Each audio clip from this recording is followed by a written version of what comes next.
চট- চট্টগ্রামে নিহত ছাত্রলীগ নেতা দিয়াজের শরীরে আঘাতের চিহ্ন রয়েছে। দ্বিতীয় ময়নাতদন্তের পর জানালেন ঢাকা মেডিকেলের ফরেনসিক বিভাগের প্রধান।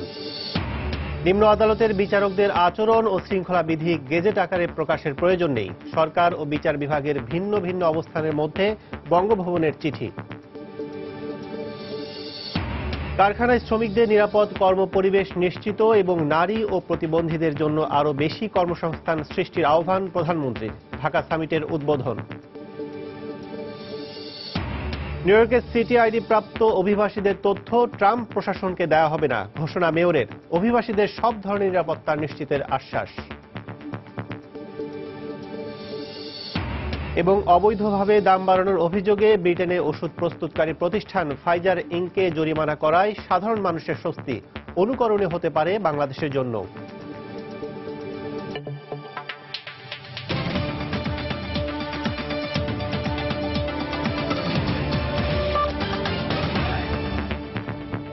প্রবাসের সময়ের সঙ্গে আছি আমি কাজল আব্দুল। দ্বিতীয়বার ময়নাতদন্তে চট্টগ্রামে নিহত ছাত্রলীগ নেতা দিয়াজের শরীরে আঘাতের চিহ্ন পাওয়া গেছে বলে জানিয়েছেন চিকিৎসক। রোববার দুপুরে ঢাকা মেডিকেল কলেজ হাসপাতালে ময়নাতদন্ত শেষে এ কথা জানান ফরেনসিক বিভাগের প্রধান ডাক্তার সোহেল মাহমুদ। তবে ভিসেরা প্রতিবেদন পাওয়ার পরই বিস্তারিত জানা যাবে বলে জানান তিনি। এ সময় দিয়াজের পরিবারের পক্ষ থেকে আবারও দাবি করা হয় সে আত্মহত্যা করেনি, তাকে হত্যা করা হয়েছে। আমি আদর করে কোনোদিন একটা থাপ্পড়ও দিই নাই, একটা চিমটিও দিই নাই। আমার ছেলে কুরবানি গরুর মতো ধরফর ধরফর করছে বাঁচার জন্য। সন্তানহারা মায়ের আর্তনাদে ভারী হয়ে ওঠে ঢাকা মেডিকেল কলেজ হাসপাতালের পরিবেশ। সন্তানকে তো হারিয়েছেন, সেই সঙ্গে ছেলে হত্যার বিচারের আশাও যেন হারানোর পথে। তাই তো ছাত্রলীগ নেতা দিয়াজের দ্বিতীয় ময়নাতদন্ত চলাকালে মর্গের বাইরে বসে এভাবেই আকুতি জানালেন তার মা। এটা একটা শিশু থেকে বৃদ্ধ পর্যন্ত কেউ বলে নাই হত্যা ছাড়া আত্মহত্যা। আমি মাননীয় প্রধানমন্ত্রী স্বরাষ্ট্রমন্ত্রীর কাছে জবাব চাই। আমি তবে ময়নাতদন্ত শেষে ঢাকা মেডিকেল কলেজ হাসপাতালের ফরেনসিক বিভাগের প্রধান ডাক্তার সোহেল মাহমুদ জানালেন দিয়াজের শরীরে পাওয়া গেছে আঘাতের চিহ্ন। আমরা যা যা পাইছি সেগুলি পর্যালোচনা করে এবং আমরা সিন অফ ক্রাইম ভিজিট করব, যেখানে সে মারা গেছে ওই জায়গাটাতে আমরা ভিজিট করব এবং প্রথম ময়নাতদন্তের সময় যারা সাক্ষী হিসাবে ছিল তাদের সাথে আমরা কথা বলবো এবং প্রথম ময়নাতদন্ত যারা সম্পন্ন করেছেন তাদের সাথে আমরা কথা বলবো। আমরা আঘাতের চিহ্ন পাইছি, এটা এই সবকিছু আমরা আমাদের ফাইনাল ওপিনিয়নে জানাবো। দ্বিতীয় ময়নাতদন্ত শেষে বিচার পাওয়ার স্বপ্ন দেখছে তার পরিবার। আবারও দাবি দিয়াজ আত্মহত্যা করেনি, তাকে হত্যা করা হয়েছে। এখন আমরা আশাবাদী, আশায় তো বুক বাঁধতেই হবে। তবে আমরা জানতে পারছি, আমরা ঢাকায় এসে যেটা জানলাম যে এখানে আমাদের আগে আসামিরা ঢাকায় আসছে এবং তারা জোর তদবির চালাচ্ছে যে এই পিএম রিপোর্টটাকেও বায়াস করার জন্য। এর আগে চট্টগ্রামে তার প্রথম ময়নাতদন্তে শরীরে আঘাতের কোনো চিহ্ন ছিল না বলে উল্লেখ করা হয়। বলা হয় দিয়াজ আত্মহত্যা করেছে। তবে পরিবার তা প্রত্যাখ্যান করে আদালতে হত্যা মামলা দায়ের করে। পরে আদালত দিয়াজের দ্বিতীয় ময়নাতদন্তের নির্দেশ দেন। জুনায়েদ আল হাবিব, সময় সংবাদ, ঢাকা। নিম্ন আদালতের বিচার এবং বিচার বিভাগীয় কর্মকর্তাদের আচরণ ও শৃঙ্খলা বিধি গেজেট আকারে প্রকাশ করার প্রয়োজন নেই বলে সিদ্ধান্ত দিয়েছেন রাষ্ট্রপতি। গেজেট প্রকাশ নিয়ে সরকার ও বিচার বিভাগের ভিন্ন ভিন্ন অবস্থানের মধ্যে এমন সিদ্ধান্তের কথা জানালো বঙ্গভবন। রোববার সন্ধ্যায় এ সংক্রান্ত পরিপত্র জারি করে আইন মন্ত্রণালয়। যদিও সুপ্রিম কোর্টের আপিল বিভাগ কয়েকবার তার গেজেট আকারে প্রকাশের নির্দেশ দিয়েছিলেন। এদিকে এ বিষয়ে ব্যাখ্যা দেওয়ার জন্য সোমবার আইন মন্ত্রণালয়ের 2 সচিবের আদালতে হাজির হওয়ার দিন ধার্য রয়েছে।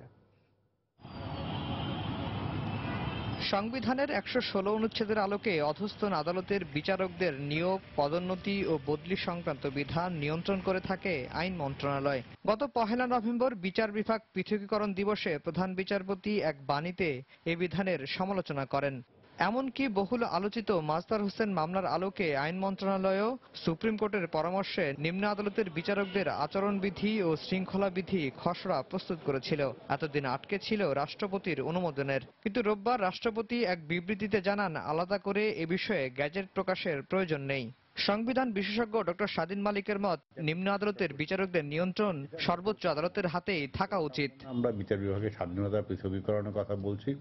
সারা দুনিয়াতে যেখানে বিচার বিভাগ স্বাধীন এবং পৃথক, তার মানে বিচার বিভাগের প্রশাসনিক ব্যবস্থাটা সেটা সুপ্রিম কোর্টের উপরে থাকবে। এর আগে এক অনুষ্ঠান শেষে আইনমন্ত্রী জানান বিচার বিভাগ সম্পূর্ণ স্বাধীনভাবে কাজ করছে। বিচারিক কাজে বিচারক এবং বিচার প্রতিবৃন্দকে কোনোভাবেই নির্বাহী বিভাগ কোনো হস্তক্ষেপ করে না। এটা আমরা করি না। এটা বাংলাদেশের কালচারে আগে যা ছিল তার আমূল পরিবর্তন কিন্তু হয়েছে এবং সেই জন্যই আমি মনে করি যে 116 ক আমরা সম্পূর্ণভাবে নির্বাহী বিভাগ বলেন অন্যান্য বিভাগ বলেন আমরা মেনে চলছি। এদিকে আপিল বিভাগের নির্দেশে অধস্তন আদালতের বিচারকদের আচরণ ও শৃঙ্খলাবিধি গেজেট আকারে প্রকাশ না করায় সোমবার আইন মন্ত্রণালয়ের 2 সচিবের আদালতে হাজির হওয়ার কথা রয়েছে। আফজাল হোসেন, সময় সংবাদ, ঢাকা। নারায়ণগঞ্জ সিটি কর্পোরেশন নির্বাচনের খবর। উৎসবমুখর পরিবেশে চলছে প্রচারণা। প্রার্থীরা ভোটারদের দ্বারে দ্বারে গিয়ে শুনছেন তাদের সমস্যা আর দিচ্ছেন সমাধানের নানা আশ্বাস। বন্দর এলাকার উন্নয়ন নিশ্চিত করতে আবারও মেয়র পদে ভোট চান আইভী। আর বিএনপির প্রার্থী ইসির পক্ষ থেকে সেনাবাহিনী মোতায়েন না করার সিদ্ধান্তের সমালোচনা করেন। রাশেদ লিমনকে সঙ্গে নিয়ে মাহমুদ রাকিবের রিপোর্ট। ভোট যত এগিয়ে আসছে প্রচারণাও তত জমে উঠছে নারায়ণগঞ্জ সিটি কর্পোরেশন নির্বাচনে। দিন রাত ভোটারদের দ্বারা দ্বারা যাচ্ছেন প্রার্থীরা। রোববার সকালে 27 নম্বর ওয়ার্ডে গণসংযোগে যান আওয়ামী লীগ মেয়র প্রার্থী সেলিনা হায়াৎ আইভী। তার আগমনকে কেন্দ্র করে এলাকার সাধারণ মানুষ রাস্তায় নেমে আসেন। এ সময় তিনি বন্দর এলাকার মদনপুর, কুড়িপাড়া ও ঢাকেশ্বরী এলাকার ভোটারদের নানা প্রতিশ্রুতি দিয়ে দলমত নির্বিশেষে সবার কাছে ভোট চান। বিশেষ করে বন্দর এলাকার 9টি ওয়ার্ডের ঘরে ঘরে গ্যাস লাইন ও শীতলক্ষা সেতু নির্মাণের উদ্যোগ নেওয়ার আশ্বাস দেন। এই অঞ্চলে নতুনভাবে গ্যাস আসতেছে, এটা তো অবশ্যই সমাধানের একটা উপায় খুঁজতে হবে এবং এই ব্যাপারে আলাপ আলোচনা করে চেষ্টা করবো যে কিভাবে সমাধানটা করা যায়। ছোট ছোট কিছু রাস্তা বাকি আছে, খেলার মাঠ একটু দাবি করেছে, এখানে আমাদের নিজস্ব জায়গা ছিল না কিন্তু কিছু ঘাসের জায়গা আছে, চেষ্টা করবো সেখানে মাঠ করে দিতে। মানুষের মেন দাবি হয়ে দাঁড়িয়েছে শীতলক্ষা সেতু, এগিয়ে গেলে অবশ্যই আমি মাননীয় প্রধানমন্ত্রীর কাছে দাবি জানাবো, যেহেতু এই বন্দরবাসীর একান্ত দাবি এই ব্রিজটা করে দাও। এদিকে নেতাকর্মীদের সঙ্গে নিয়ে সকাল থেকে নগরের তামাকপট্টি এলাকায় প্রচারণা শুরু করেন বিএনপির মেয়র প্রার্থী সাখাওয়াত হোসেন খান।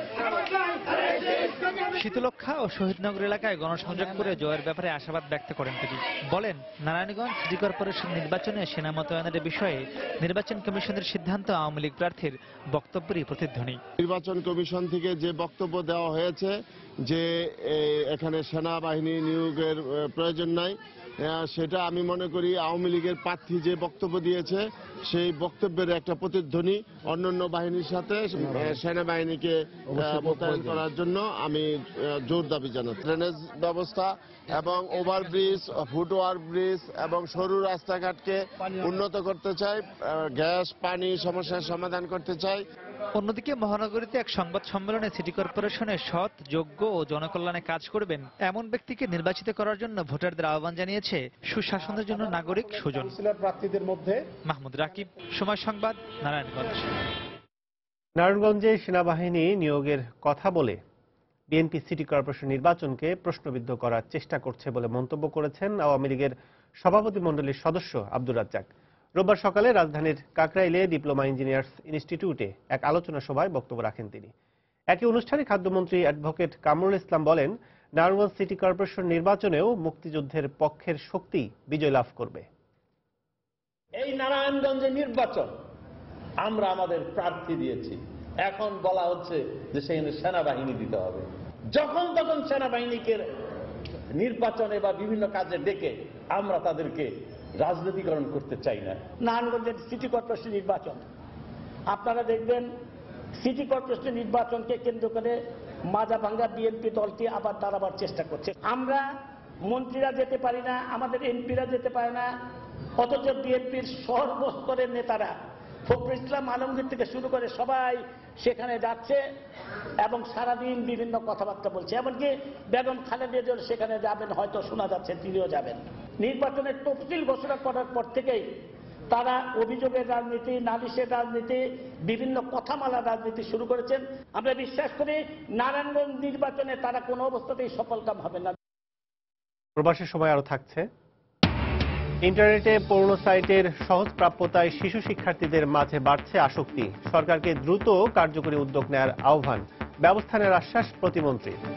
শিল্পে কর্ম পরিবেশ ও প্রশিক্ষণ নিশ্চিত করতে উদ্যোক্তাদের প্রতি আহ্বান জানিয়ে প্রধানমন্ত্রী শেখ হাসিনা বলেছেন, শিক্ষা ও দক্ষতার সমন্বয়েই জাতীয় সক্ষমতা অর্জন করতে হবে। রোববার সকালে রাজধানীর ওসমানী স্মৃতি মিলনায়তনে দক্ষতা নিয়োগ, যোগ্যতা ও শোভন কার্য শীর্ষক সম্মেলনে প্রধানমন্ত্রী একথা বলেন। এ সময় আন্তর্জাতিক পর্যায়ে বাংলাদেশি পণ্যের বাজার সম্প্রসারণের উপর গুরুত্বারোপ করেন তিনি। ন্যাশনাল স্কিল ডেভেলপমেন্ট কাউন্সিল বা বাংলাদেশ জাতীয় দক্ষতা উন্নয়ন পরিষদের আয়োজনে দক্ষতা, নিয়োগযোগ্যতা এবং শোভন কাজ শীর্ষক ঢাকা সম্মেলন শুরু হলো। রোববার সকালে রাজধানীর ওসমানী স্মৃতি মিলনায়তনে 3 দিন ব্যাপী এই সম্মেলনের উদ্বোধন করেন প্রধানমন্ত্রী শেখ হাসিনা। সম্মেলনের উদ্বোধনী পর্বে শ্রমিক স্বার্থ উন্নয়নে বৈশ্বিক চ্যালেঞ্জ নিয়ে বিভিন্ন আন্তর্জাতিক সংস্থার প্রতিনিধিরা মতামত তুলে ধরেন। এ সময় প্রধানমন্ত্রী শেখ হাসিনা জাতীয় সক্ষমতা অর্জনে শ্রমিকদের দক্ষতা ও প্রশিক্ষণ বাড়াতে শিল্প উদ্যোক্তাদের আহ্বান জানান। শিল্পপতিদের স্ব কারখানায় কর্মপরিবেশ উন্নয়ন, শ্রম অধিকার নিশ্চিতকরণ, পেশাগত নিরাপত্তা নিশ্চিতকরণ, অধিক সংখ্যক নারী ও প্রতিবন্ধী শ্রমিক নিয়োগ সহ শ্রমিকদের জন্য কল্যাণমূলক ব্যবস্থা জোরদার করবার আহ্বান জানাচ্ছি। তিনি বলেন, নতুন কর্মপরিবেশ সৃষ্টি এবং অবকাঠামো উন্নয়নে প্রচুর অর্থের প্রয়োজন। তাই সরকার মানব সম্পদ উন্নয়ন তহবিল গঠনের পদক্ষেপ নিয়েছে। এ সময় আন্তর্জাতিকভাবে পণ্যের বাজার সম্প্রসারণের ওপর গুরুত্বারোপ করেন প্রধানমন্ত্রী।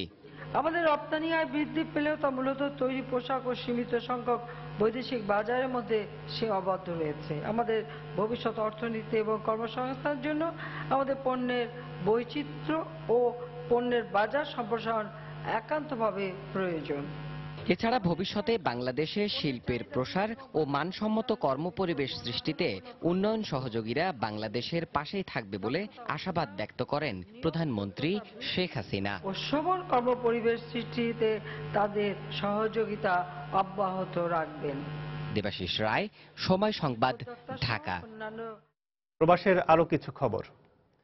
বৈধ কাগজপত্রহীন তবে নিউ ইয়র্কের সিটি আইডি পেয়েছেন এমন অভিবাসীদের কোনো তথ্য ট্রাম্প প্রশাসনকে দেয়া হবে না বলে সম্প্রতি নিউ ইয়র্ক মেয়র বিল ডি ব্লাসিও ঘোষণা দেওয়ার পর অভিবাসীদের সব ধরনের নিরাপত্তা নিশ্চিত করতে প্রশাসন সবার সাথে একযোগে কাজ করছে বলে সময় সংবাদকে জানিয়েছেন New York State senator Jose Peralta. New York প্রতিনিধি শিয়াবুদ্দিন কিস্তুর পাঠানো তথ্য ও ছবি নিয়ে ডেস্ক রিপোর্ট। ট্রাম্প প্রশাসনের অভিবাসী বিরোধী নীতিমালা নিউ ইয়র্কে কার্যকর হবে না।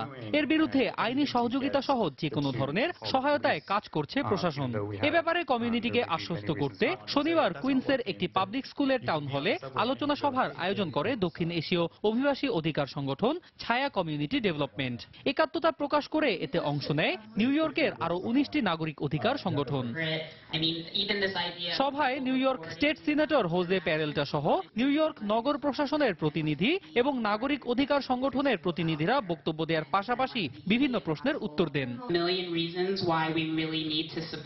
ভবিষ্যতে বিভিন্ন পরিস্থিতির কথা মাথায় রেখেই অভিবাসীদের সমর্থন দিচ্ছি আমরা। নিউ ইয়র্ক প্রশাসন অভিবাসীদের ব্যাপারে কেন্দ্রীয় সরকারকে তথ্য দিলে অন্য রাজ্যগুলো তা দিতে চাপে পড়বে। নিউ ইয়র্কে বিদ্বেষমূলক হামলা ক্রমাগত বেড়ে চলেছে বলে উদ্বেগ প্রকাশ করেন স্টেট সিনেটর হোজে প্যারেল্টা। এখানে অত্যন্ত তাৎপর্যপূর্ণ আলোচনা হয়েছে। তাদের অনেকগুলো বিষয়ের সঙ্গে আমি একমত। নিউ ইয়র্কে বিদ্বেষমূলক হামলা ক্রমাগত বেড়েছে, এটা কিভাবে কমানো যায় সে ব্যাপারে আলোচনা হয়েছে। এছাড়া অভিবাসীর বিভিন্ন সমস্যা সমাধানেও সভায় আলোচনা হয়েছে। এর আগে বৈধ কাগজপত্রহীন অভিবাসীদের বহিষ্কার প্রতিরোধে প্রয়োজনীয় সবকিছু করা হবে বলে ঘোষণা দেন নিউ ইয়র্কের মেয়র বিল ডি ব্লাসিও। সম্প্রতি নবনির্বাচিত মার্কিন প্রেসিডেন্ট ডোনাল্ড ট্রাম্পের সঙ্গে দেখা করে অবৈধ অভিবাসী বিরোধী অভিযান বিষয়ে তাকে সতর্কও করেন ব্লাসিও। সময় সংবাদ, নিউ ইয়র্ক। সেবামূলক প্রায় 10টি বাংলাদেশের প্রতিষ্ঠান সহ বিশ্বের বিভিন্ন দেশের 90টি বেসরকারি প্রতিষ্ঠানকে আর্থিক সাহায্য দিতে জাতিসংঘ সদর দপ্তরে মেলার আয়োজন করা হয়। জাতিসংঘের দর্শনার্থী অঙ্গনে সংগঠনটির নিজস্ব দোকানে উপহার সামগ্রী বিক্রয়ের পাশাপাশি প্রতি বছর গ্রীষ্ম, বসন্ত, শীতকাল ও বড়দিনের শুরুতে ইউনাইটেড ন্যাশনাল ওমেন গিল্ডের হলিডে বাজার বসে। জাতিসংঘে কর্মরত কর্মকর্তাদের স্ত্রী এবং অবসরপ্রাপ্ত নারী কর্মকর্তারা গত 68 বছর ধরে বিশ্বের দরিদ্র, প্রতিবন্ধী ও নিপীড়িত শিশুদের জন্য আর্থিকভাবে সাহায্য করতে এই মেলার আয়োজন করে। বাংলাদেশের ফারিয়া লারা ফাউন্ডেশন, বাংলাদেশ প্রতিবন্ধী ফাউন্ডেশন, উৎস বাংলাদেশ সহ প্রায় 10টি সংগঠন এ সাহায্য তহবিল পেয়ে আসছে। ব্রিটেনে অবৈধভাবে ওষুধের দাম বাড়ানোর অভিযোগে বিশ্বের সবচেয়ে বড় ওষুধ প্রস্তুতকারী প্রতিষ্ঠান ফাইজার ইনকে জরিমানা করার ঘটনাকে স্বাগত জানিয়েছে সর্বস্তরের মানুষ। যুক্তরাষ্ট্র ভিত্তিক বহুজাতিক এই প্রতিষ্ঠানের বিরুদ্ধে সম্প্রতি একটি ওষুধের কয়েক গুণ মূল্য বৃদ্ধির প্রমাণ পাওয়ায় 8.5 কোটি পাউন্ড জরিমানা করা হয়। আর এই জরিমানার বিষয়টি বাংলাদেশেও ওষুধের দাম নিয়ন্ত্রণে অনুকরণীয় হতে পারে বলে মনে করছেন সংশ্লিষ্টরা। লন্ডন প্রতিনিধি শোয়েব কবিরের তথ্য ও ছবি নিয়ে ডেস্ক রিপোর্ট। সম্প্রতি ব্রিটেনে মৃগী রোগের একটি ওষুধের দাম অস্বাভাবিক হারে বাড়তে থাকে। এরপরই তদন্তের ভিত্তিতে অতিরিক্ত দামে ওষুধ বিক্রির অপরাধে বহুজাতিক ওষুধ কোম্পানি ফাইজারকে প্রায় $11 কোটি বা 8.5 কোটি পাউন্ড জরিমানা করা হয়। ব্রিটেনে প্রায় 48,000 রোগী এই ওষুধ সেবন করে। মৃগী রোগের ওষুধের আর কোনো বিকল্প না থাকায় রোগীদের জন্য অতিরিক্ত মূল্যে তা কিনতে হয় ব্রিটেনের ন্যাশনাল হেলথ সার্ভিসকে। আইনি যুক্তিতর্ক ও তদন্ত শেষে এই জরিমানার সিদ্ধান্ত নেওয়া হয়েছে বলে জানান জরিমানা প্রদানকারী সংস্থা সিএম এর এই শীর্ষ কর্মকর্তা। ফাইজারের ওষুধের দাম বাড়ানোর বিষয়ে যথেষ্ট তথ্য প্রমাণের ভিত্তিতে তাদের বিরুদ্ধে ব্যবস্থা নেওয়া হয়েছে। শুধু ফাইজার নয়, বড় পরিসরে আমাদের তদন্ত চলছে। ওষুধ কোম্পানিগুলোকে জবাবদিহিতার আওতায় নিয়ে আসতে এবং সাধারণ মানুষের স্বার্থ রক্ষার্থে আমাদের এই অভিযান চলবে। ওষুধের মূল্যবৃদ্ধির কারণে জরিমানার এই বিষয়টিকে জনগণের স্বার্থে আইনের সঠিক প্রয়োগ হিসেবে দেখছেন আইন বিশেষজ্ঞরা। ফাইজারকে যে 84 মিলিয়ন পাউন্ড ফাইন দেওয়া হয়েছে এই দেশের সাধারণ জনগণের সাথে প্রতারণা করার জন্য, এই উজ্জ্বল দৃষ্টান্ত আমাদের বাংলাদেশ সরকারের জন্য। বাংলাদেশ ওষুধ নির্মাণকারী প্রতিষ্ঠান যত বড়ই হোক না কেন এবং যত প্রসিদ্ধ হোক না কেন, সরকারের উচিত, আইন অবশ্যই আছে আমাদের দেশে, আমি এটা বলছি না যে আইন নেই, বাট সরকার উচিত হচ্ছে এটাকে প্রয়োগ করা। ফাইজারকে বিশাল অঙ্কের এই জরিমানার ঘটনাটি পুরো দুনিয়ায় আলোচিত বিষয় হয়ে উঠেছে। ব্রিটেনের বাংলাদেশি বংশোদ্ভূত চিকিৎসকরা মনে করছেন এই ঘটনাটি বাংলাদেশে ওষুধের লাগামহীন মূল্যবৃদ্ধি ঠেকাতে সহায়তা করবে। বাংলাদেশ সরকারের কম্পিটিশন রেগুলেটরি মেডিসিনের বডি থাকা দরকার, যারা এদের প্রাইস বা নির্ধারণ করবে এবং সব সমস্যাটাকে মনিটর করবে। তা না হলে লোক যারা তারা এটা এফোর্ড করতে পারতেছে না। ব্যবসায়িক মুনাফার উদ্দেশ্যে কোনো ঘোষণা ছাড়াই বাংলাদেশে বিভিন্ন ওষুধ কোম্পানি প্রায় ওষুধের দাম বাড়ায়। এ বিষয়ে বাংলাদেশে আইন থাকলেও তার সঠিক প্রয়োগ নেই বলে অভিযোগ রয়েছে। রিয়াদুল ইসলাম, সময় সংবাদ। আওয়ামী লীগের সম্মেলনকে কেন্দ্র করে রাজধানী সহ সারা দেশে যেসব ব্যানার ফেস্টুন টানানো ছিল তা 14 ডিসেম্বরের মধ্যে নামিয়ে ফেলার নির্দেশ দিয়েছেন দলের যুগ্ম সাধারণ সম্পাদক জাহাঙ্গীর কবির নানক। রোববার সকালে রাজধানীর ধানমন্ডিতে দলীয় সভাপতির রাজনৈতিক কার্যালয়ে সহযোগী সংগঠনগুলোর সঙ্গে বৈঠক শেষে এই নির্দেশ দেন তিনি। এ সময় বুদ্ধিজীবী দিবস ও বিজয় দিবস সফল করার লক্ষ্যে বিভিন্ন কর্মসূচিও ঘোষণা করেন নানক। এখনো পর্যন্ত সম্মেলন সংক্রান্ত অভিনন্দন বার্তা জানিয়ে যারা বিভিন্ন ব্যানার ফেস্টুন টানাচ্ছেন বা টানিয়েছেন তাদেরকে অবিলম্বে জরুরি ভিত্তিতে আগামী 14 ডিসেম্বরের পূর্বে এই ব্যানার ফেস্টুন তোরণ ইত্যাদি সকল ধরনের প্রচারণাগুলি নামিয়ে ফেলতে হবে। বিএনপি মহাসচিব মির্জা ফখরুল ইসলাম আলমগীর বলেছেন, জনগণের আশা আকাঙ্ক্ষা ক্ষোভ হতাশা এড়িয়ে গিয়ে ক্ষমতা দীর্ঘায়িত করতে চাচ্ছে সরকার। রোববার বিকেলে ঢাকা রিপোর্টার্স ইউনিটিতে বাংলাদেশ সাম্যবাদী দল আয়োজিত আলোচনা সভায় বক্তব্য রাখেন তিনি। এ সময় ফখরুল আরো বলেন, সত্যকে লুকিয়ে রেখে জনগণকে বোকা বানানোর চেষ্টা করে শেষ রক্ষা হবে না সরকারের। আজকে একজন আওয়ামী লীগের নেতা বলেছেন বিএনপি নাকি মানবতা বিরোধী কাজ করছে। হাসিরও কথা নয়, লজ্জার কথা, দুঃখের কথা যে সরকারি দল অথবা সরকারের মন্ত্রীরা যদি উট পাখির মতো সত্যকে লুকিয়ে রাখার জন্য বালুর মধ্যে মাথা ডুবিয়ে রাখেন, তাতে তো ঝড় থেমে যাবে না, ঝড় থামবে না। আজকে এরা সত্যকে লুকিয়ে রাখতে চাইছেন, এড়িয়ে যেতে চাইছেন। জনগণের যে ক্ষোভ, দুঃখ, বেদনা, যন্ত্রণা, তাকে এড়িয়ে গিয়ে জনগণকে পুরোপুরিভাবে বোকা বানাতে চাচ্ছেন। এতে করে শেষ রক্ষা করা যায় না, ইতিহাস তা বলে না। প্রবাসী সময় আরো থাকছে। রাজধানীর কূটনৈতিক পাড়া গুলশানের নিরাপত্তা আরো বাড়াতে নতুন 600 সিসি ক্যামেরা বসানোর পরিকল্পনা, সুষ্ঠু পরিচালনার তাগিদ এলাকাবাসীর। রাজধানীর স্কুল শিক্ষার্থীদের মধ্যে আশঙ্কাজনক হারে বাড়ছে পর্ণ ছবির আসক্তি। ইন্টারনেটে পর্ণ সাইটের অনিয়ন্ত্রিত খুব সহজেই শিশুদের ঠেলে দিচ্ছে অন্ধকার জগতের দিকে। ফলে দীর্ঘমেয়াদে এই শিশু কিশোররাই জড়িয়ে পড়ছে বড় বড় অপরাধের সাথে। অভিভাবকদের সচেতনতার পাশাপাশি সরকারকে দ্রুত কার্যকরী উদ্যোগ নেওয়ার আহ্বান সমাজবিজ্ঞানীদের। আরও দেখুন মোজাহিদ শুভ রিপোর্টে। প্রযুক্তির কল্যাণে শিশুদের হাত পর্যন্ত পৌঁছে গেছে স্মার্টফোন। অভিভাবকের অসচেতনতা আর ইন্টারনেটে পর্নো সাইটের অনিয়ন্ত্রণ অজান্তে শিশু কিশোরদের পরিচয় করিয়ে দিচ্ছে পর্নোগ্রাফির অন্ধকার জগতে। এই অন্ধকার শিশুর সামনে জ্বলতে থাকা সম্ভাবনার সবটুকু আলো কেড়ে নিচ্ছে একটু একটু করে। এটা সাধারণত ক্লাস 5-6 থেকে দেখা যায় সমস্যাটা। আমার ভিতরেও এটা আছে। আমরা বিভিন্ন গেমস ডাউনলোড করতে যাচ্ছি, হঠাৎ করে একটা পর্ন সাইট ওপেন হয়ে যাচ্ছে। আমরা আমাদের জীবনটা যেভাবে গড়তে চাচ্ছি সেভাবে হয়তো বা করতে পারবো না যদি আমরা এগুলোর মধ্যে আরো দিন দিন বেশি আসক্ত হয়ে পড়ি। এগুলো আমাদের সমাজের জন্য খারাপ, আমাদের জন্য খারাপ। আমাদের উচিত এগুলোকে বন্ধ করা। আশেপাশে যারা থাকে তারাও এইসব কথা শুনে, যারা আসক্ত না তারাও আসক্ত হয়ে পড়তেছে। বেসরকারি সংস্থা মানুষের জন্য ফাউন্ডেশন বলছে স্কুলগামী শিক্ষার্থীদের প্রায় ৭৭% কোনো না কোনোভাবে পর্নোগ্রাফি দেখছে। বিকৃত যৌন শিক্ষার মধ্য দিয়ে বেড়ে ওঠা এসব শিশুরা আগামী দিনের হুমকি হিসেবে আবির্ভূত হতে পারে বলে ধারণা করছে সমাজবিজ্ঞানীরা। এক্ষেত্রে অভিভাবকদের সচেতনতার পাশাপাশি সরকারকে আরো কঠোর হওয়ার পরামর্শ সমাজবিজ্ঞানীদের। এটার মানে কাঙ্ক্ষিত রূপটা কি? কাঙ্ক্ষিত তার একটা মেয়ের সাথে তার পরিচয় হবে, সেটা একটা সাইকোলজিক্যাল রিলেশন, সেটা একটা লাভ অ্যাফেয়ার হতে পারে, একটা বিয়ে হতে পারে। তার আগেই সে এটার প্রতি এক্সপোজড হচ্ছে এবং দেখা যাবে যে সে যখন 40 কিংবা 50-এর আগেই তার এই যৌনতার প্রতি তার এক ধরনের বিতৃষ্ণা তৈরি হচ্ছে। পর্নোগ্রাফির আসক্তি যদি ছড়িয়ে পড়ে তাহলে এটা বেতির মতো হয়ে যাবে। এটা আমাদেরকে যে কোনো মূল্যে হোক এই অপপ্রয়োগ বন্ধ করতেই হবে। সমস্যা সমাধানে শিগগিরই সাইবার সিকিউরিটি এজেন্সি তৈরির মাধ্যমে শিশু কিশোরদের ইন্টারনেটের অবাধ ব্যবহার নিয়ন্ত্রণ করা হবে বলে জানিয়েছেন আইসিটি প্রতিমন্ত্রী। ডিজিটাল সিকিউরিটি আইনের আওতায় আমরা যেই সাইবার সিকিউরিটি এজেন্সি করব এবং cyber security incident response team আমরা করব, তারা কিন্তু তৎপর হবে এই ধরনের কার্যক্রমের বিরুদ্ধে প্রতিরোধ গড়ে তোলা, সচেতনতা তৈরি করা। পর্নোগ্রাফির ছোবল অধিকাংশ শিশুদের মূল্যবোধের অবক্ষয়ের পাশাপাশি অনেক শিশুদের পর্নোগ্রাফি তৈরি করতে উৎসাহিত করছে। ধীরে ধীরে এই শিশুরাই খুন, রাহাজানি, মাদকাসক্তির মতো বড় বড় অন্যায়ের দিকে ঝুঁকে পড়ছে বলে মত সমাজবিজ্ঞানীদের। মুজাহিদ শুভ, সময় সংবাদ, ঢাকা। আধিপত্য বিস্তারকে কেন্দ্র করে চট্টগ্রামে একজনকে গুলি করে হত্যা করেছে দুর্বৃত্তরা। ঘটনার সঙ্গে জড়িত সন্দেহে রানা নামে একজনকে আটক করেছে পুলিশ। দুপুরে নগরীর আলকরণ এলাকায় এ ঘটনা ঘটে। পুলিশ জানায় নিউ মার্কেট এলাকার একটি দোকানের দখল নিয়ে রানার সঙ্গে ইব্রাহিমের দীর্ঘদিন ধরেই বিরোধ চলে আসছিল। এরই জেরে রোববার দুপুরে নগরীর আলকরণ এলাকায় ইব্রাহিমকে একা পেয়ে গুলি করে রানা তার সঙ্গীরা। আহত অবস্থায় তাকে চট্টগ্রাম মেডিকেল কলেজ হাসপাতালে নিয়ে গেলে চিকিৎসকরা মৃত ঘোষণা করেন। নিহতের পরিবারের দাবি, ইব্রাহিম স্বেচ্ছাসেবক লীগের রাজনীতির সঙ্গে জড়িত ছিলেন এবং এলাকায় মাদক বিরোধী কঠোর অবস্থানের জন্যই তাকে হত্যা করা হয়েছে। হলি আর্টিজান জঙ্গি হামলার পর বাংলাদেশের বিভিন্ন উন্নয়ন প্রকল্প ও ব্যবসার সাথে সংশ্লিষ্ট জাপানি নাগরিকদের চলাচলের ওপর দেয়া সব ধরনের বিধিনিষেধ ও নিরাপত্তা সতর্কতা জাপান সরকার তুলে নিয়েছে বলে জানিয়েছেন অর্থমন্ত্রী আবুল মাল আব্দুল মুহিত। জাপান সফর শেষে দেশে ফিরে রোববার সচিবালয়ে সাংবাদিকদের অর্থমন্ত্রী একথা জানান।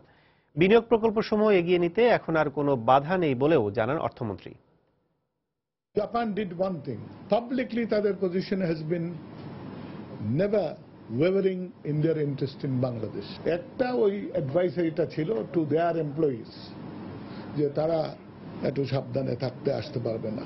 সিদ্ধান্ত নিয়েছে যে ওই অ্যাডভাইসারি বাতিল। জাপানের যে রেস্ট্রিকশন অন বাংলাদেশ ছিল in doing business, that has been withdrawn. বাংলাদেশে মার্কেট বৃহত্তর হচ্ছে, therefore it's a wonderful destination for investment for all. And Japanese are interested in this investment. We welcome them. এদিকে রাজধানীর কূটনৈতিক পাড়া নামে পরিচিত গুলশানের নিরাপত্তার জোরদারে নতুন করে 600 সিসি ক্যামেরা বসানোর পরিকল্পনা নিয়েছে ঢাকা মেট্রোপলিটন পুলিশ ডিএমপি। উন্নত প্রযুক্তি ব্যবহারের ফলে অপরাধী শনাক্ত করতে আরো বেশি সহজ হবে বলে জানান তারা। গুলশান এলাকার বাসিন্দারা বলছেন, ক্যামেরাগুলো বসানোর পাশাপাশি এর সুষ্ঠু পরিচালনা করা হলে অপরাধ দমনে আরো কার্যকরী হবে। তবে বিশেষজ্ঞরা বলছেন, অপরাধ দমনে সবার আগে আইন শৃঙ্খলা বাহিনীর পেশাদারিত্ব দরকার। ফখরুল শাহিনের রিপোর্ট।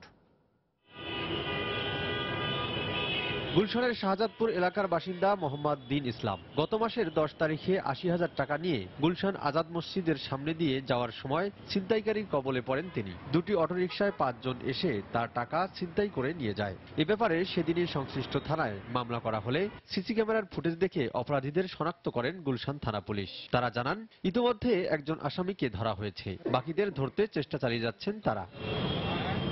এভাবেই গুলশান এলাকায় অপরাধীদের শনাক্ত করতে দিনরাত সজাগ দৃষ্টিতে তাকিয়ে আছে অসংখ্য সিসি ক্যামেরা। এর ফলে নির্ভয়ে চলাচল করা সম্ভব হচ্ছে বলে জানান এলাকাবাসী। সিসি ক্যামেরা দেওয়ার পরে এলাকা পুরো নিরাপদ। যারা অপরাধী তারা অনেক সাবধান হবে, কারণ ধরা পড়ার তাদের একটা ভয় থাকবে। সিসি ক্যামেরা যেগুলো আছে এগুলো আশেপাশে কোনো লাইট নেই, শুধু সিসি ক্যামেরা লাগাইছে এই জন্য আমরা নিরাপদ থাকবো সেটা ঠিক না, এটা যথাযথ ব্যবস্থা নিতে হবে। গুলশান জোন পুলিশ বলছে শুধু অপরাধ নিয়ন্ত্রণ নয়, অপরাধ প্রতিরোধের কাজেও সমানভাবে কাজ করছে এই ক্যামেরা। আগে যেমন ধরেন আপনার রিক্সা যদি কেউ যেত তার ব্যাগটা ধরে কেউ টান দিত, ছোটখাটো যদি একটা এখানে অপরাধ ঘটে সেগুলো কিন্তু সিসি ক্যামেরার মাধ্যমে কিন্তু আমরা সেগুলোর রেকর্ডিং আমরা পেয়ে যাচ্ছি এবং অপরাধীকে আমরা ধরছি। তবে বিশেষজ্ঞরা বলছেন সমাজ থেকে অপরাধ দূর করতে আইনশৃঙ্খলা রক্ষা বাহিনীর সদস্যদের প্রভাবশালীদের ছাড় দেওয়ার প্রবণতা দূর করতে হবে। টেকনোলজি যেমন আনবেন, রিস্ক কোথায় কোথায় আছে সেটা যেমন অ্যাসেস করবেন, আবার যেটা সক্ষমতা কিংবা তাদের যেটা দক্ষতা আছে সেটাও কাজে লাগাতে পারে, সেই পেশাদারিত্বটাও কিন্তু গড়ে তুলতে হবে। হলিয়াটিজারে সন্ত্রাসী হামলা এবং বিভিন্ন সময়ে বড় ধরনের অপরাধ সংঘটিত হওয়ার ঘটনায় প্রশ্নবিদ্ধ হয়ে পড়েছে কূটনৈতিক পাড়ার নিরাপত্তার বিষয়টি। এই অবস্থায় পুরো গুলশান এলাকায় ৬০০টি সিসি ক্যামেরা স্থাপন করেছে ডিএমপি। আগামী মাসে আরো ৬০০টি ক্যামেরা স্থাপনের সিদ্ধান্ত নিয়েছেন তারা। ডিএমপি বলছে ক্যামেরাগুলো বসানো হলে প্রায় ৮০% অপরাধ দমন করা সম্ভব হবে। ফখরুল শাহীন, সময় সংবাদ, ঢাকা। ফিলিস্তিনের সঙ্গে ব্যবসা বাণিজ্যের ক্ষেত্রেও ঘনিষ্ঠ সম্পর্ক স্থাপন করা হবে বলে জানিয়েছেন বাণিজ্যমন্ত্রী তোফায়েল আহমেদ। রোববার দুপুরে ফিলিস্তিনের পররাষ্ট্রমন্ত্রী ডক্টর রিয়াদ এন.এ. মালিকির সঙ্গে সৌজন্য সাক্ষাৎ শেষে কথা বলেন তিনি। দুদেশের মধ্যে ব্যবসা বাণিজ্য সম্প্রসারণে মুক্ত বাণিজ্য চুক্তির বিষয়ে ফিলিস্তিনের পক্ষ থেকে প্রস্তাব দেওয়া হয়েছে বলেও জানান বাণিজ্যমন্ত্রী। ফিলিস্তিনে কিভাবে ব্যবসা সম্প্রসারণ করা যায় তার সম্ভাব্যতা নিয়ে দুদেশের ব্যবসায়ীদের মধ্যে আলোচনা অব্যাহত থাকবে বলেও জানান তিনি।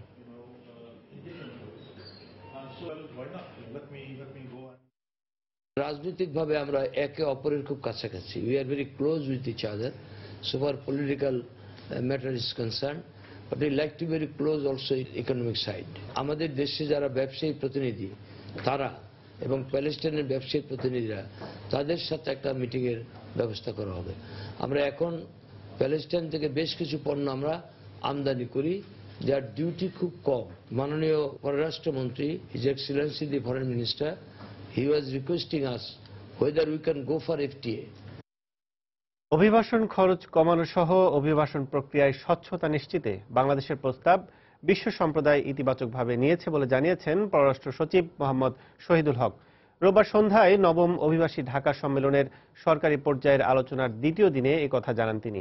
এ সময় তিনি জিএফএমডির সম্মেলন শেষে অভিবাসন সংকট মোকাবিলায় কার্যকর ঘোষণা আসবে বলেও আশা প্রকাশ করেন।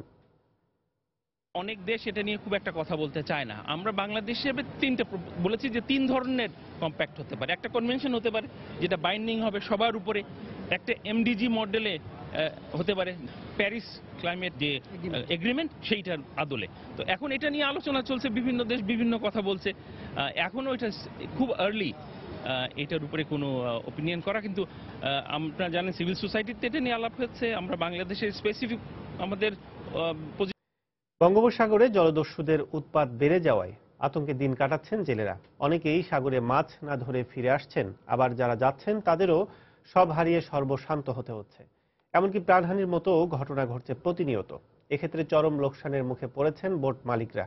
মৎস্য ব্যবসায়ীদের অভিযোগ, বারবার জানানোর পরও প্রশাসনের পক্ষ থেকে কোনো ব্যবস্থা নেওয়া হয়নি। বিস্তারিত জানাচ্ছেন পার্থ প্রতিম বিশ্বাস।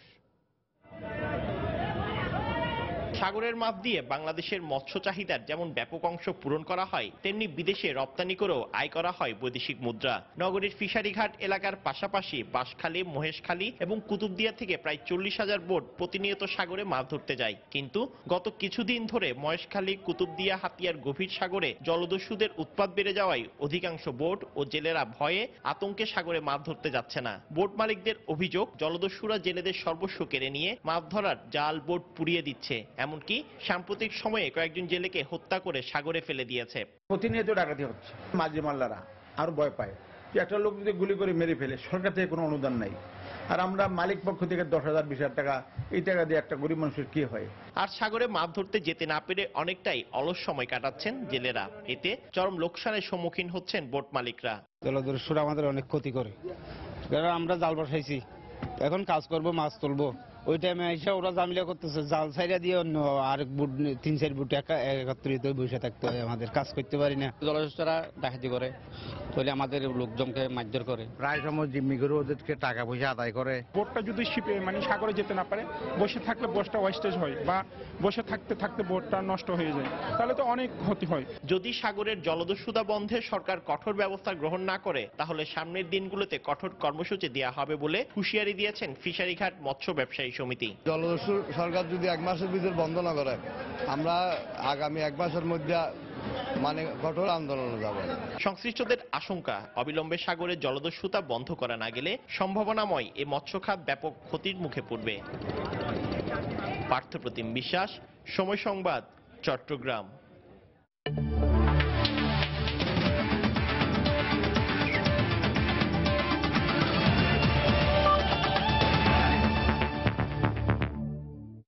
অনূর্ধ্ব 19 যুব এশিয়া কাপের সেমিফাইনালের খেলার মিশন নিয়ে মঙ্গলবার দেশ ছাড়বে বাংলাদেশ অনূর্ধ্ব 19 যুব ক্রিকেট দল।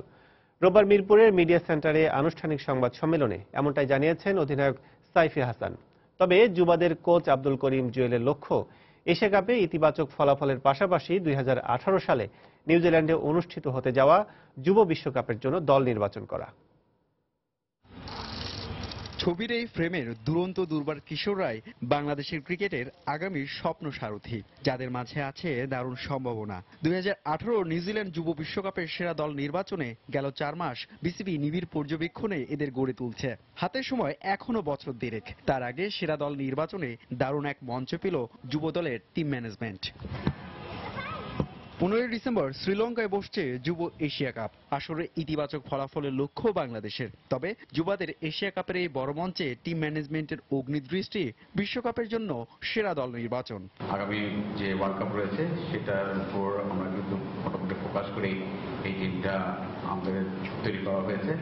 তাদের কাছে ওয়ান ডেটাকে আমরা ইমপ্লিমেন্ট করছি এবং এই জিনিসগুলি ওরা যত তাড়াতাড়ি করে অ্যাডপ্ট করতে পারবে তত তাড়াতাড়ি নিউজিল্যান্ডের ওয়ার্ল্ড কাপটা ভালো খেলতে পারবে।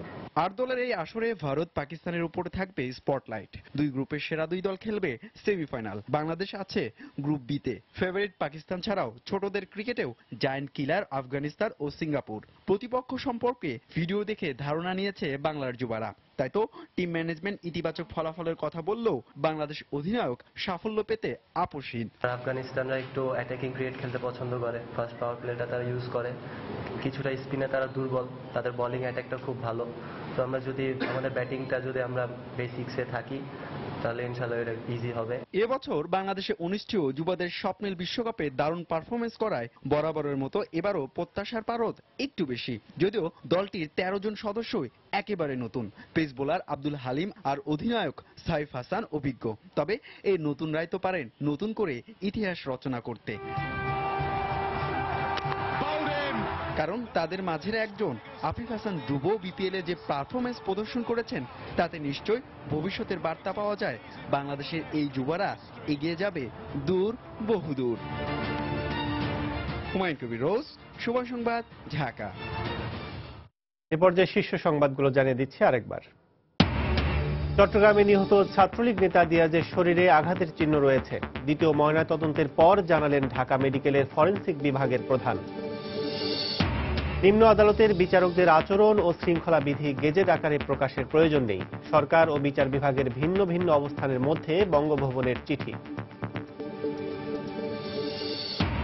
কারখানায় শ্রমিকদের নিরাপদ কর্মপরিবেশ নিশ্চিত এবং নারী ও প্রতিবন্ধীদের জন্য আরও বেশি কর্মসংস্থান সৃষ্টির আহ্বান প্রধানমন্ত্রীর। ঢাকা সামিটের উদ্বোধন। নিউ ইয়র্কের সিটি আইডি প্রাপ্ত অভিবাসীদের তথ্য ট্রাম্প প্রশাসনকে দেয়া হবে না, ঘোষণা মেয়রের। অভিবাসীদের সব ধরনের নিরাপত্তা নিশ্চিতের আশ্বাস। এবং অবৈধভাবে দাম বাড়ানোর অভিযোগে ব্রিটেনে ওষুধ প্রস্তুতকারী প্রতিষ্ঠান ফাইজার ইনকে জরিমানা করায় সাধারণ মানুষের স্বস্তি। অনুকরণীয় হতে পারে বাংলাদেশের জন্য। এই ছিল প্রবাসী সময়। যে কোনো খবর পেতে ভিজিট করুন সময়নিউজ.tv। যে কোনো বাংলা লিংক, রবি ও এয়ারটেল নম্বর থেকে সময় সংবাদের খবর, অনুষ্ঠান সূচি জানতে এবং যে কোনো তথ্য সময় সংবাদকে জানাতে ডায়াল করুন 16242 নম্বরে। এছাড়া এইমাত্র পাওয়া খবর মোবাইলে পেতে SMS করুন স্টার্ট স্পেস BN লিখে পাঠিয়ে দিন 16242 নম্বরে। সঙ্গে থাকুন সময়।